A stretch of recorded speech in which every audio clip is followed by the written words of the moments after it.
Hi everybody, welcome back to the studio. It's me, Mel, and I'm back with another 10-minute tutorial where I take about 10 minutes to teach you a section of a painting, a technique of a painting, and by the time I get through 3 or 4 tutorials, we have a new painting. So the first one that we did last week, we worked on our sky with getting that gradient from the light blue up to that really dark blue.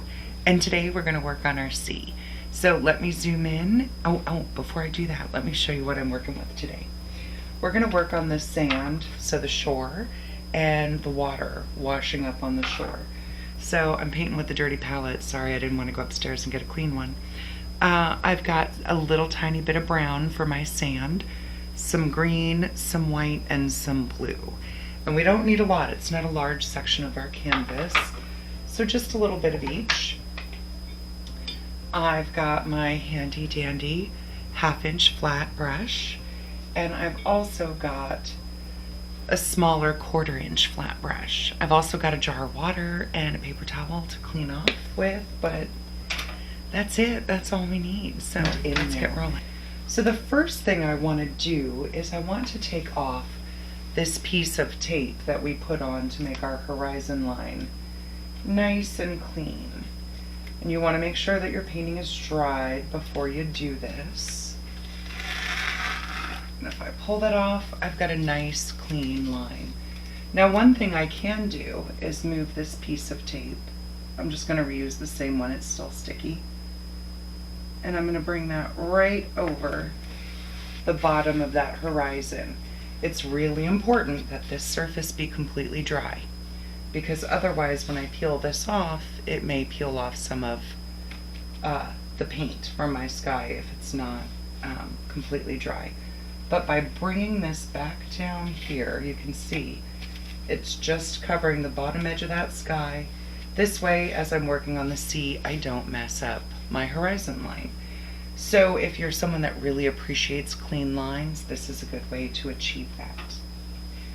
Alright, so before we actually start painting, let's talk a little bit about what's going to go down. When we're working on the sea, we want the darkest and the deepest part to be furthest away from us on the horizon. And as we move forward, our sea can get a little bit lighter and it can get a little bit more movement. The other thing is, if we're going to put some sand in, I like to put that in first so that it has an opportunity to dry before I get back down there with my sea. So that's where I'm going to begin. Whoops, there we go. With this 1/2-inch brush, I'm going to take a scoop of white, about the size of a lima bean, drop it off here on my palette, and then I'm just getting a tiny bit of brown. I can add more brown, but I can't take it away. So just a little bit. If you don't have brown, something like a raw sienna or a raw ochre, those are good colors, but that's pretty close. I'm pretty happy with it. I even like metallic copper for sand when you mix it with white. So I've got on my brush, I don't really need a whole lot more, and I'm just going to start right here at the bottom, sweeping my way across. And every once in a while, you may get a little streak of brown or something that's a little bit lighter, and that's okay. Every kernel of sand is a different color, I'm sure. Is it kernels or grains? I think it's grains. Every grain of sand. Now, I'm not putting in a lot of sand. I want some sea. But one thing is, I'm not going to have a straight line going across. Whoops. We'll cover that up. What I want to do is make it somewhat uneven. So I've got just a little bit more here, and I'm just bringing it up. I'm a little bit higher up here on the left, and it's going to come down, go back up, because waves don't come in straight lines. So let me bring that forward. One thing I want to point out, I hope you can see it in the light. Do you see how we have some little streaks there? I'm going to leave that. You can blend it out, but I like to have a little bit of variety in my sand. The other thing I like to do is I'm going to rinse off my brush because it was really big and globby, and I'm just going to take a little bit of water and I'm going to water down some of that sand color, just a touch. And I'm going to bring that a little bit further up, right over where I want my beach to end. Because as the water washes in, think about that. Like when you're at the beach and you're watching, this is the sand. And that wave comes in and then it comes out. You can still see a little bit of that sand through the water. So I brought a little bit of that up. And it's a fairly thin coat, so it'll dry pretty quickly. So that'll let us move up here to the sea. So I'm just gonna give my brush a quick rinse. If you haven't seen it before, just sweep the bottom of your cup gently. You can even give a little bit of a gentle bounce, and then drag those bristles across the edge of your jar or glass, just like a spatula. And then I just give it a little gentle press into my paper towel to soak up any big drops. Okay, so now we're gonna make our ocean color. And there are a lot of different ways that we can do this. I have done it similarly, that's hard to say, to the top of our sky here. We use a little black with blue, but I want to go for more of a turquoise today, or a teal, I guess. So I'm going to take a big scoop of blue and just drop that off here in one of these little empty spots. And then I'm going to take about almost an equal amount of green and put that in with it. Whoops, there we go. And then I'm just going to stir that together so that it marbles a little bit. And that's what we'll get going with. Where is it? There it is. I'm going to start with this right at that horizon line. Remember, whatever is furthest away, that's that deepest part of the sea. It's furthest out. And I'm just sweeping back and forth from edge to edge. If I stop partway across, it'll leave a little mark because those bristles lift up and pull that paint with it. So as you're applying paint, you can go in quick strokes. But then I like to smooth it out going edge to edge. Now I've done about, let's see, if this is our water, I've done about 1/4 to 1/3 of the water in that darkest tone. And then what I like to do is, without cleaning my brush, just pick up a little bit of blue all by itself. And just start streaking that right underneath, and even let some of it blend up back toward that horizon line. It'll make that green even more blue-green and make it look just a little bit deeper. And you can alternate between that blue and your blue-green mix so that things just sort of meld and get mixed up. The more you sweep across, the more your colors are going to blend and all turn into one color. And I don't know how well it's showing up in the light, but I've got many tones of blue and blue-green mix going on here. But as I'm working my way into shallower water, I want to start adding some white. So I can pick up some of my blue-green mix and a little bit of white. You can double dip when you're painting. It's not guacamole, it's okay. And start right below and work your way back up. I like to leave a little bit of a gap. Wait till I hear my brush start to make a scratchy noise, like when you would normally pick up more paint, and start bringing that back up. Now, when I'm working on the sea, I do like to leave some brush strokes going across, because that gives a little bit of movement. So if you see any little streaks or just some texture in your brush strokes, those are good things. That's gonna give a little bit of movement to your water. Now I'm almost there, but I'm just picking up more white this time. And again, wisping my way across, letting lots of different shades show. Sometimes I've got a little bright light spot, leave it. Some spots are a little darker, leave them. Things don't have to be perfectly level. Let them have a little bit of movement to them. So I like to keep my brush horizontal and go back and forth across, but I don't want to swing like I'm conducting music, because then my waves are going to curve up, and that's just a lot more motion than I really want in my ocean. So before I go any further, let's just pause. You can see how we go from that dark color down, and this is where the surf is getting lighter, and it's almost meeting where our shore is. So now I really want to lighten things up. So what I'm going to do is I've still got a lot of that teal on my brush. I'm going to pick up a little bit of white and just sort of sweep that around here. And you can see it's getting much lighter. I'm going to keep adding a little bit more white till it really gets to be almost a seafoam. And we don't need a lot of paint, so don't go crazy. We're going to water it down. So we want that nice light seafoam color with a little streaking of the teal and a little streaking of the white. And then I'm rinsing off this brush. I want to get all those big extra globs of paint out of there. So I'm just working around, dabbing that off. But I want to leave that water in the bristle this time. And I'm going to come over and work those wet bristles right into that little bit of seafoam. And at this point, I want to just start working that edge and bringing this very translucent little bit right up over my sand. And leave things uneven, because that's what's going to make it look like those waves are washing up. So even just a little squiggle, that's all good stuff. I want it to be pretty translucent.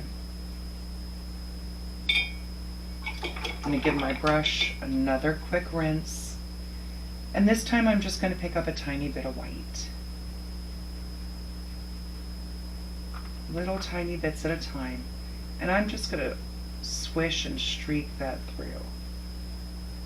Let some of those little streaks show up like little movements and waves. Because I feel like this is still just a little dark. There we go. A little bit more white will help. And you can see I'm sort of squiggly with my brush to just put a little bit of movement in there. Like those waves are rolling in. Just little bits. Doesn't have to be a lot.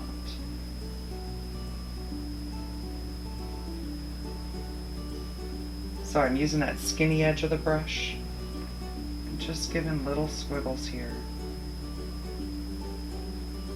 Don't have to be too calculated. I just want that water to look like it's washing up. Can you see there? Okay. I think I'm almost at 10 minutes. Ooh, I am. I'm a little over. This may have to be like a 14-minute tutorial. Okay, so a couple other things I want to do. I want to take my small brush now, and I want to use it to add just a little bit of darkness or shadow where my surf is rolling in. So I'm just going to pick up just a tiny touch of brown there and come right, ooh, that's a little dark. We may need to mix that in.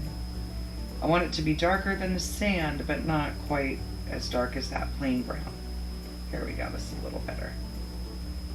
And what I'm doing is just squiggling around the edge of that water. We're going to put some foam and, surf coming in, little white bits. So I want just a little bit of shadow here. Just gives a little bit of definition. And we're just going to wiggle that away. I'm using that skinny edge of the brush. It doesn't all have to be even. Some will be a little darker than others. And I feel like that got a little dark, so I'm just wiping off my brush and bringing a little bit of that sand color I still have up and just trying to blend that shadow out a little bit. You can always wait until this dries if you feel like it was a little too dark. Wait for it to dry and then add a little bit more of this lighter sand color. But I'm going over time, so I'm just going to keep rolling. Just try to take the definition out of that line. Sort of blend it out, dilute it just a little bit. There we go. Now you can see. All right, we're almost there. So now we've got our sand. So our shores there, our beach. We've got our deepest, darkest part of the water working its way down. We don't have a lot of movement in this ocean. I'm not really getting that involved in that yet, but what I do want to do is just go back to this little bit of our seafoam color that we made, and I can come in to some of these darker parts above it and just use a little squiggle motion, working my way back a bit, just adding even a little white, just to add a little bit of movement where that water is washing out. Back here we don't have a lot of movement, but down on the surf where it's hitting the shore, we need to have a little action going on. So I'm just dabbling back and forth between white and that really translucent light seafoam.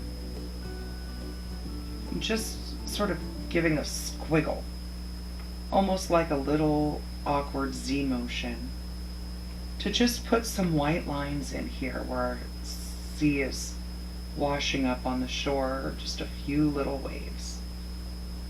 We don't need to get too crazy with it. Like I went a little far back here, things got a little weird. So I'm going to quit messing with that. But I'm pretty happy with what I've got. Almost. I think I need just a little bit more white where that water's really getting churned up.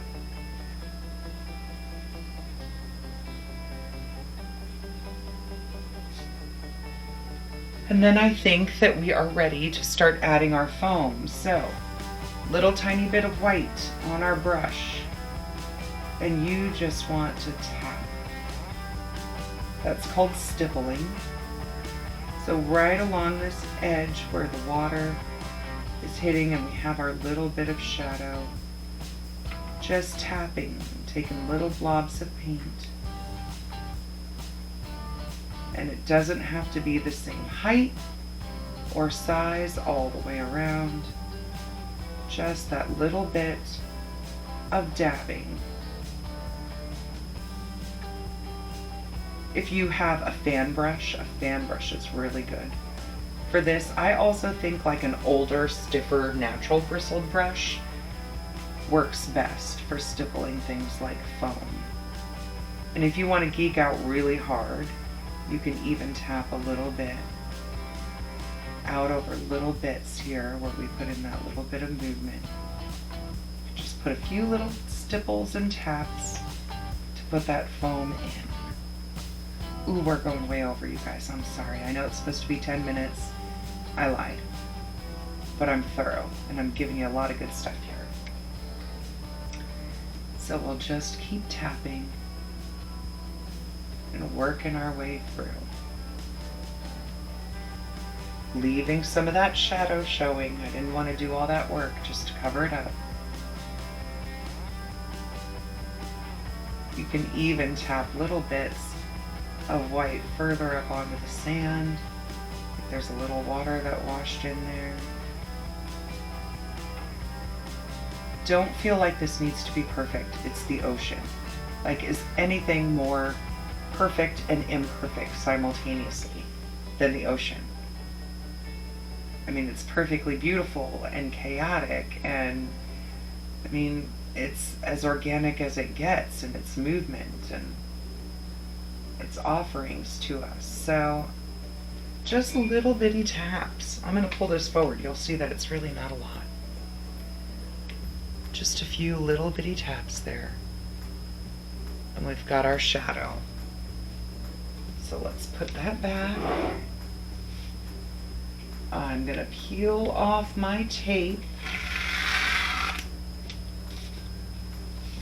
And that kept that horizon line nice and clean for me. So I know it was more than 10 minutes, sorry. Maybe like 15, 16, I don't know. We'll see at the end. But here we go. We've got in our sky. We've got in our sea and our shore with the water washing up.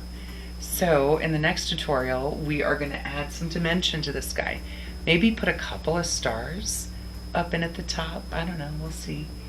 I probably want to add a little bit more like sunset-y sort of colors to my sky.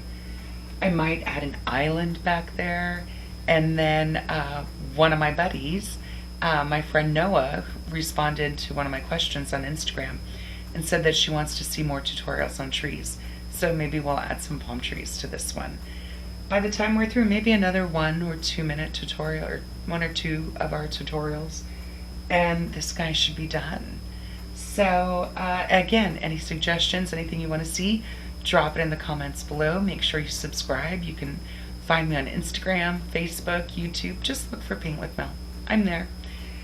So thanks for joining me. I hope you had a good time. Take care of yourselves, be well, and I'll see you next time. Bye.